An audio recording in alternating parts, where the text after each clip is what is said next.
রাজধানীর নদ্দায় বরিশালগামী একটি বাসের সঙ্গে আকাশ পরিবহনের আরেকটি বাসের মুখোমুখি সংঘর্ষে একজন নিহত হয়েছেন, আহত হয়েছেন অন্তত 12 জন।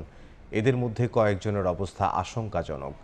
সকাল 6টার দিকে রাজধানীর প্রগতি সরণির নদ্দা এলাকায় এই দুর্ঘটনা ঘটে। ফায়ার সার্ভিস ও প্রত্যক্ষদর্শীরা জানান, ঢাকা বরিশাল রুটের ইসলাম পরিবহনের একটি বাস নিয়ন্ত্রণ হারিয়ে সড়ক বিভাজক অতিক্রম করে বিপরীত দিক থেকে আসা আকাশ পরিবহনের একটি বাসকে ধাক্কা দেয়। সংঘর্ষের পর উল্টে যায় ইসলাম পরিবহনের বাসটি। দুর্ঘটনার পর স্থানীয়রা ট্রিপল লাইনে কল দিয়ে ফায়ার সার্ভিসকে খবর দেন। পরে ফায়ার সার্ভিস সদস্যরা আহতদের উদ্ধার করে কুর্মিটোলা জেনারেল হাসপাতাল ও বারিধারা জেনারেল হাসপাতালে পাঠায়। আহতদের কয়েকজনের অবস্থা আশঙ্কাজনক। এদিকে দুর্ঘটনার কারণে প্রগতি সরণিতে দীর্ঘ যানজটের সৃষ্টি হয়। পরিস্থিতি স্বাভাবিক করতে কাজ করছে আইন শৃঙ্খলা রক্ষা বাহিনী। গাড়ির এক চাকা আইলেনের উপর ধরার পর হয়তো গাড়ি নিয়ন্ত্রণে রাখতে পারেনি, গাড়ি এই পাশে আবার ওই ভিক্টর গাড়িতে মেরে দিচ্ছে। হঠাৎ এইদিকে গাড়ি আইসে ওইদিকে এটা করে দিচ্ছে। বরিশাল তালতলীগামী আবদুল্লাপুর একটি বাস এই আকাশ পরিবহন বাসকে ধাক্কা মারে এবং এমনকি মাঝখানে যে আইল্যান্ডটি রয়েছে আইল্যান্ডটির ওভারটেক করে এই বাসটি ধাক্কা মারে। এতে ঘটনাস্থলে একজন নিহত, আরও 10 থেকে 12 জন আমরা হসপিটালে প্রেরণ করে আহত অবস্থায়। এই মুহূর্তে ঘটনাস্থলে আছেন সহকর্মী দিন মোহাম্মদ সাব্বির। সরাসরি যাব তার কাছে।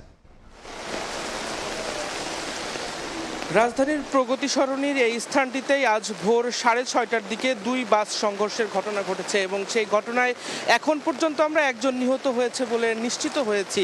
এছাড়াও আমরা আপনাদেরকে একটু জানিয়ে রাখতে চাই, এই ঘটনায় আরও বেশ কয়েকজনের অবস্থা আশঙ্কাজনক। সেই আশঙ্কাজনক আহত ব্যক্তিদেরকে আশপাশের বেশ কয়েকটি হাসপাতালে নিয়ে যাওয়া হয়েছে বলে আমাদেরকে স্থানীয়রা জানিয়েছেন। এছাড়া মূলত আজ সকাল 6:30টার দিকে স্থানীয়রা যেমনটি বলেছেন, আজ সকাল 6:30টার দিকে এই সড়কের দুই পাশ দিয়ে দুটি বাস, অর্থাৎ ঢাকা বরিশাল রুটের ইসলাম পরিবহন এবং সদরঘাট রুটে যাতায়াতকারী আকাশ পরিবহনের একটি বাস রাস্তার পাশ দিয়ে যাচ্ছিল। এমতো অবস্থায় ইসলাম পরিবহনের বাসটি রোড ডিভাইডারের উপর দিয়ে উঠিয়ে দেওয়ার পর সেটি আসলে পাশ দিয়ে যাওয়া আকাশ পরিবহনের বাসকে আঘাত করে এবং সেই বাসে থাকা বেশ কয়েকজন যাত্রী ঘটনাস্থলেই আহত হন এবং একই সঙ্গে রাস্তায় স্লিপ করে যে ইসলাম পরিবহনের বাসটি রয়েছে ঢাকা বরিশাল রুটের, সেই বাসটি ঘটনাস্থলে রাস্তার মাঝখানে পড়ে যায়। এখনও সেই পড়া অবস্থায় রয়েছে এবং যার কারণে রাস্তার দুই পাশ দিয়েই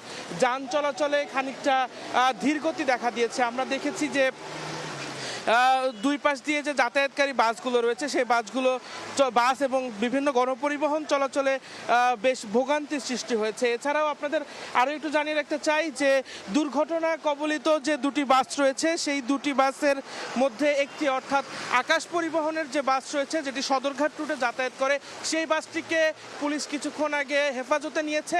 এখন এই আরেকটি বাস অর্থাৎ ইসলাম পরিবহনের বাসটি উদ্ধারের কাজ চলমান রয়েছে। তো এই ছিল আমার কাছে রাজধানীর প্রগতি সরণি থেকে সড়ক দুর্ঘটনার সর্বশেষ খবর। দিন মোহাম্মদ সাব্বির, রাজধানীর প্রগতি সরণি থেকে।